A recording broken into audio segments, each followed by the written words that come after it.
고양이 구내염 완치 불가입니다. 그래서 그냥 유일한 해결책이 발치 정도. 아직까지는요. 뭐 구내염을 완치시킬 수 있는 여러 가지를 연구 중인데 아직까지 뭐 특별하게 효과가 있는 약들이 개발된 게 아무것도 없어요. 뭐 레이저 치료부터 뭐 유산균 치료, 뭐 인터페론 치료 전부 다 뭐 그렇게 효과를 본 게 하나도 없어요. 뭐 고양이 빈혈 검사는 혈액 검사로 하죠. 간단합니다. 고양이 빈혈 검사는 블런트하게는 잇몸 눌러보는 방법이 있고요.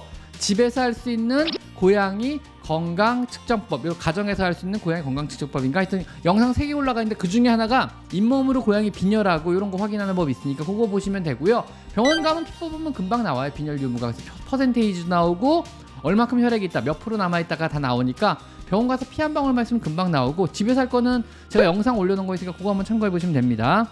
3개월 된 고양이가 화장실에서 자기 자신의 감자를 꺼내서 먹기도 합니다. 3개월이니까요. 아직 어려서 먹을 수 있는 거 먹을 수 없는 거 구분을 못하고요. 어린 고양이들은 모래를 조금씩 먹기도 해요. 정상적인 행동 중에 하나거든요. 그래서 이것저것 호기심에 먹어보기도 하고 입에 먹어보기도 하고 뭐 꺼내보기도 하고 냄새를 맡아보기도 해요. 어려서 그런 거예요. 시간이 지나고 나이가 들면 나아질 겁니다. 어리면은 우리가 알 수 없는 이상한 행동을 많이 합니다. 여러분도 어릴 때 이상한 행동 되게 많이 했고요. 저도 어릴 때 생각해보면은 이상한 행동 되게 많이 했던 것 같아요. 오버그루밍 심해 약 먹은 지 한 달 됐는데 어떤 약이요? 오버그루밍 때문에 약을 먹는 경우는 대부분 가바펜틴을 먹이거든요. 근데 가바펜틴이 안 듣는다 그러면은 보통 플루엑시틴이라는 약을 플루옥세틴을 먹이거든요. 그래서 그거까지 안 들으면은 그 다음에 뭘 먹여야 될지 모르겠는데 대부분 가바펜틴 정도 수준에서 다 듣는데 어떤 약이냐에 따라 달라요. 어떤 약을 먹이냐에 따라 달라서 보통 그 두 가지를 씁니다. 그래서 다른 약을 먹이면은 효과가 없습니다. 경험상. 스트레스성 오버그루밍 같은 경우는 가바펜틴 같은 걸로 충분하게 듣고요. 근데 이게 만약에 강박성 오버그루밍이다, 즉 어떤 충동 조절 장애로 생긴 오버그루밍이다 그러면은 그거는 흔히 말하는 프로작, 즉 플록사시민인가 그거까지 써야 돼요. 그거는요. 그래서 두 가지 가바펜틴하고 프로작을 같이 써야 되거든요. 그 경우는요.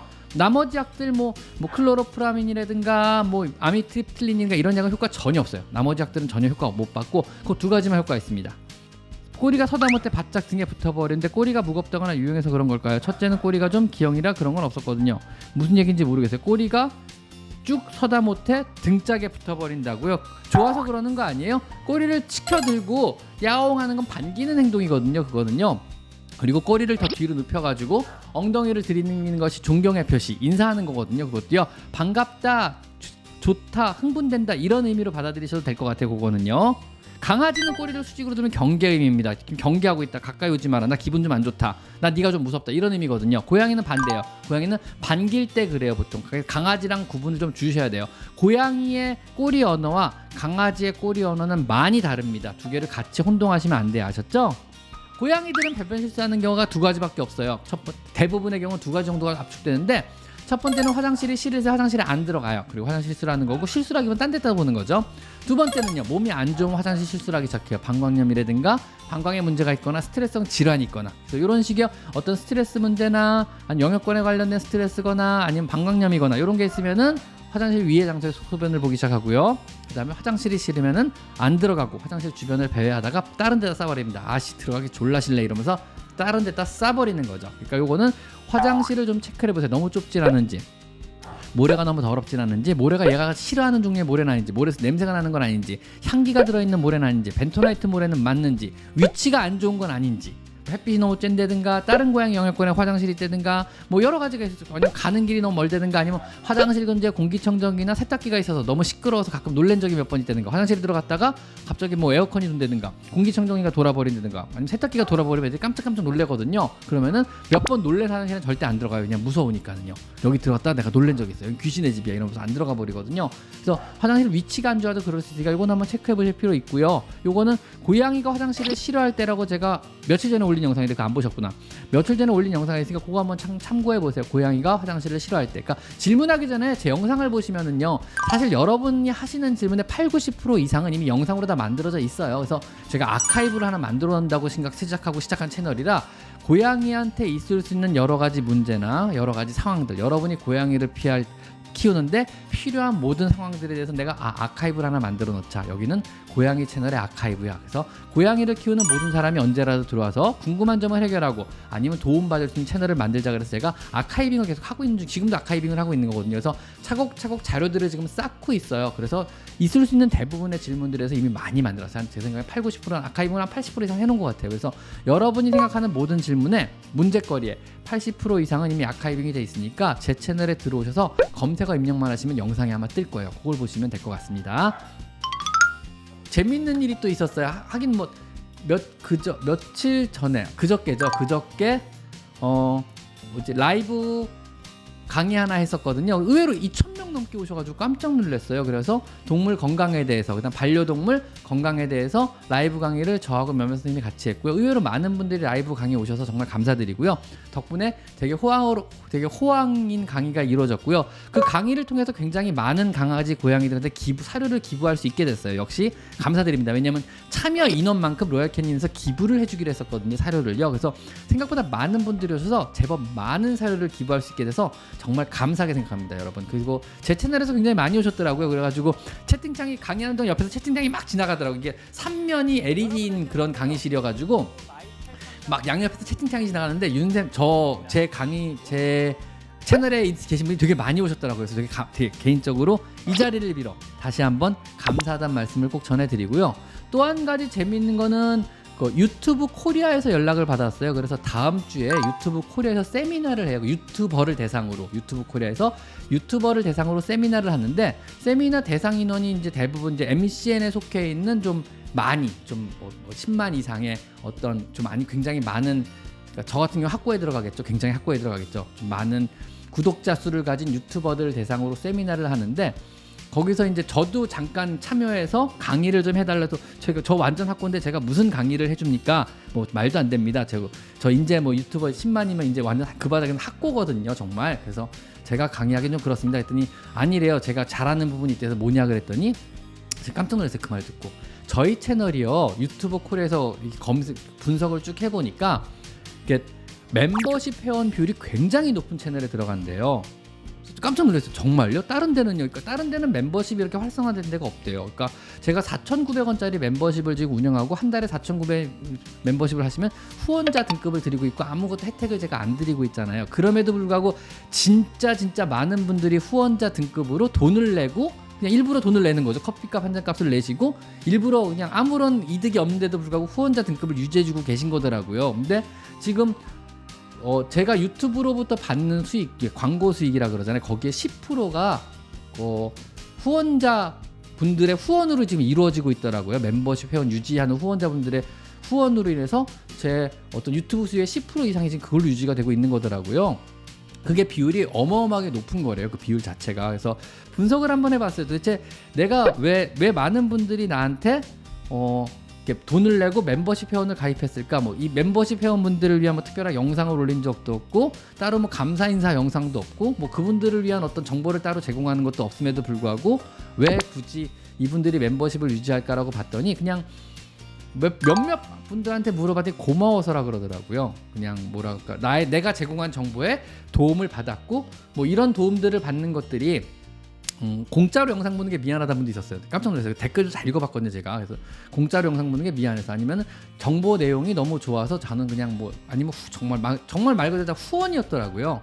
그래서 개인적으로 쭉 분석하면서 되게 고마웠어요. 새삼 느꼈어요. 이게 후원을 진짜로 해주시는 거구나. 내가 그냥 계속 이런 식으로 좋은 정보를 제공해주길 바라는 마음으로 멤버십 회원을 계속 꾸준하게 유지해주시고 꾸준하게 멤버십 회원을 가입해서 후원자 등급을 유지해주고 계시구나. 요거 보고 좀 뭉클했어요. 사실은 마음이 좀 따뜻해지더라고요. 그래서 계속 열심히 해야겠다, 계속 열심히 좋은 정보 만들어야겠구나 이런 생각을 했습니다. 어쨌든 보통 정상적으로 유통된 백신은요, 백신의 역가가 유지되는 기간이 있거든요. 처음에 1차, 2차, 3차까지 맞추는 건 부스팅 때문에. 제가 면역학의 기본을 알려드릴게요. 우리가 지금 코로나 시대를 맞아서 백신을 2번 맞잖아요. 그것도 3주 간격인가요? 뭐 한 달 간격인가? 백신이 다르겠지만 이건 부스팅 때문에 그래요. 말하면 처음에 맞으면요, 면역 반응이 미약하게 나타나요. 이렇게 곡선이 났다가 다시 금방 떨어져요. 근데 부스팅을 맞으면 굉장히 오래 가요. 중간에 한번 펑 하고 한 번 더 맞잖아요. 그럼 이렇게 곡선이 쪄버리는 거예요. 그리고 이게 되게 오래 유지돼. 얼마 유지될지는 아무도 몰라요. 사람에 따라서 백신의 종류에 따라서 바이러스에 따라 달라요. 처음에 맞았을 때 떨어지기 시작하면 부스팅, 떨어지기 시작할 점에 다시 한번 부스팅을 하는 거예요. 이게 보통 고양이는 2주 간격이에요. 종합 백신이요. 그래가지고 1차 보통 50일 때 1차 접종을 한 이유가 뭐냐면 모체의 항체가 떨어지는 시점이라 그래요. 무슨 얘기냐면요, 엄마한테 엄마가 가진 항체의 반을 받아가지고 고양이가 태어나요. 그럼 이 정도 항체가 유지되겠죠. 그러다가 태어나는 순간부터 항체가 계속 떨어져요. 어느 정도 바닥까지 쳤을 시점이 50일 됐을 때예요. 50일 됐을 때 그래서 1차 접종을 해요. 왜냐하면 그 전에 미리 맞춰버리면요, 백신 브레이크라 그래가지고 엄마의 항체와 우리가 인위적으로 만들어서 넣어준 항체가 서로 부딪혀가지고 뚝 떨어져요. 오히려 더 안 좋은 효과를 나타내가지고 모체 항체가 떨어지는 시점인 50일을 계산해가지고 그때 1차 접종을 해요. 그럼 부스팅이 되면서 쭉 올라가요. 처음에. 그러다가 2주가 지나면 다시 떨어져요. 2주에 3주 사이에. 그럼 2주에 3주 사이에 다시 한번 2차 접종을 해요. 그럼 부스팅이 한 번 더 되죠. 그럼 이게 이대로 오래 갈 수도 있지만 떨어지는 애들도 있대요. 그래서 3차까지 맞추는 거예요. 다시 3주 뒤에. 그럼 부스팅해서 쫙 올라가요. 이게 얼마나 유지되냐면요, 대부분 화이자 백신을 기준으로 화이자 백신이 그나마 좀 오래 덜 유지가 되고, 왜냐면 이게 안정적인 오래된 균주를 사용한 백신, 코넬대 균주인가 막 그래죠. 70년대인가 50년대 만든 균주라 되게 오래된 균주인데 안정적이고 부작용이 적어요. 근데 역가는 확실히 적어요. 그래도 오래 가요. 보통 2, 3년 이상 가요. 그렇기 때문에 1년에 한 번 백신을 맞아야 된다, 아니다. 3년에 한 번 맞아야 된다, 아니다. 그냥 차라리 항체 검사를 하고 5년에 한 번씩 맞춰. 이런 얘기가 아직도 그래서 굉장히 많은 거예요. 그래서 정상적으로 3차까지 맞은 아이는요, 1년에 한 번 접종하는 걸로 충분하고도 남습니다. 그리고 만약에 굳이 한국같이 전염성 질병이 많지 않은 상황이라 그러면요, 3년에 한 번 맞아도 저는 충분하다고 봐요. 보통은요, 범백 항체는 진짜 잘 생겨요. 범백 항체는 진짜 잘 생기고, 그 다음에 칼리시바리 항체가 그 다음 잘 생기고, 허피스 항체는 거의 안 생겨요. 허피스 항체는 원래 안 생겨요. 왜 안 생기는지 모르겠어요. 그게 코숏의 특징인지 모르겠지만요, 허피스 항체는 접종으로 잘 안 생겨요. 그래서 허피스 항체 안 생기는 것 때문에 추가 접종할 필요가 있냐고 물어보면, 허피스 항체 괜찮아요, 넘어가라 그래요. 3차까지 접종했는데 허피스 항체만 안 생기고 나머지 항체가 생겼다면 범백 항체를 기준으로 그래서 보통 잡아요. 왜냐면 나머지 허피스 항체가 진짜 너무 안 생겨가지고 허피스 항체 무시하고, 칼리시 항체를 보통 범백 항체는 무조건 6 이상 생기고요. 3차까지 맞추면요. 칼리시 항체가 3 이상이면 추가 접종 저는 안 해요. 칼리시 항체가 3 이상이라 그러면요. 근데 칼리시 항체가 2나 1이다 그러면은 범백은 물론 6 이상 나올 거고, 대부분의 경우는요. 칼리시 항체가 1이나 2다 그럼 추가 접종 저는 하라 그래요. 그때는요. 추가 접종 하라 그러고, 병원하고 상관 있는 게 아니고 백신 종류하고 상관이 있는데, 그것도 백신 종류도 이 고양이와 상성 문제예요. 그것도요. 그래가지고 화이자 백신이 잘 생긴다, 메리엘 백신 잘 생긴다는데 사실 그렇지는 않고요. 실제로 항체 역가, 백신 안에 몇 타이터가 들어있냐는, 이 안에 균주가 10에 몇 승계가 들어있다, 이런 개념이거든요. 그거는 사실 근래에 생산된 메리알 백신이나 포트다치 백신, 이게 훨씬 높아요. 100배, 1000배 더 높아요. 근데 화이자를 굳이 수의사들이 선호하고 보호자들이 선호하는 이유가 타이터스가 낮다 보니까, 이게 되게 안정된 균주라고 좋은 표현을 하기로 나쁜 표현을 하면 이게 이 안에 들어있는 타이터가 낮은 거거든요. 역가가 낮은 거거든요. 표현하면 그래요, 솔직히 말하면요. 근데 그래서 이게 안정된 균주, 타이터가 낮기 때문에 부작용이 거의 안 생겨요. 그래서 수의사들은 화이자를 사랑합니다. 물론 아무리 낮다 그래도 충분하게 항체는 잘 생기더라고요. 그래서 걱정하실 필요 없고요. 여름에 수술을 하면 안 된다는 거는 사람에서의 얘기거든요. 근데 낭설이에요. 무슨 얘기냐면요, 사람은 땀을 흘리잖아요. 땀을 흘리면 어떻게 되겠어요? 수술 부위에 염증이 생기죠. 땀 때문에 염증이 생길 가능성이 있으니까 흉이 지겠죠. 수술 부위에 염증이 생기면요. 그것 때문에 여름엔 되도록 수술하지 말자 이건데, 그것도 요즘엔 틀린 얘기인 게, 요즘엔 다들 에어컨 있잖아요. 그리고 대부분 차 타고 다니잖아요. 땀 흘리고 걸어 다닐 일이 별로 없잖아요. 수술하는 사람이 더군다나. 그리고 병실에도 요즘엔 다 에어컨이 있잖아요. 그러니까 수술하고 땀 흘린다는 게 요즘에는 맞질 않아요. 대부분 관리 잘 하시니까. 그래서 요즘에는 낭설이고, 고양이는요 더군다나 땀을 안 흘리잖아요. 여름 겨울이 전혀 상관이 없습니다. 땀을 흘리는 고양이가 여름에 수술하면 나쁘고 가을에 수술하면 하는 게 좋겠다는 거는 정말 상식적으로 맞지 않는 얘기겠죠. 전혀 근거 없는 말입니다. 그리고 요즘에는 사람도 여름에 수술 받아도 상관이 전혀 없습니다. 왜냐하면 대부분 에어컨 밖을 벗어날 일이 대부분의 경우는 없으니까. 수술했음에도 불구하고 빨빨거리고 돌아다니다 그러면 할 말 없고요. 한여름에. 근데 대부분 수술 받는 사람들이 햇빛 쬐면서 돌아다닐 일은 전혀 없잖아요. 당연히 조심해서 관리를 잘 하겠죠. 실내에서 시원한 곳에서. 그렇다 그러면 수술 후유증과도 역시 상관이 없기 때문에 걱정하지 않으셔도 됩니다. 여름에 수술 하나 하면 안 좋다는 말은 낭설입니다. 뭐지? 아, 남방 버버린가? 네, 이 남방 버버립니다. 남방이란 말 되게 올드하지 않아요? 셔츠 버버립니다. 네, 저 나이가 든 저같이 노땅들은요 버버리 되게 좋아해요. 나이가 들면 버버리가 의외로 잘 어울리더라고요. 그래서 버버리 전에 입으면서 느낀 게 아 내가 버버리가 어울리는 나이가 된 거 보니까 나이가 들긴 들었구나 이 생각을 잠깐 했습니다. 젊은 사람들은 버버리 잘 안 어울리더라고요. 나이가 들면 어울리기 시작하는 것 같아요. 이거는요. 늙었습니다. 이제 이게 어울릴 나이가 돼버린 겁니다. 슬픕니다 사실은. 감사합니다. 더우신데 더위 조심하고. 저 더위 탈 일이 있었으면 좋겠습니다. 더위 탈 일이 없어요. 병원 밖을 나가야 더위를 타죠. 병원 밖에서 나가자마자 차 타고 가자마자 바로 독서실. 솔직히 말할게요. 저 독서실 다닙니다. 사실은요. 정확히 말하면 스터디 카페죠. 스터디 카페를 다니고요. 전에는 집 앞에 이제 카페를 갔어요. 카페 가서 보통 글을 많이 썼거든요. 이제 공부하고 글 쓰고 글을 계속 써야 되니까 저는 지금 유튜브 채널 때문에 글을 많이 써야지 이 글을 가지고 유튜브를 만들기도 하고 칼럼을 올리기도 하고 블로그 글도 올리기도 하고 강의도 하기도 하잖아요. 그러니까 끊임없이 저는 글을 생산해 내야 되거든요.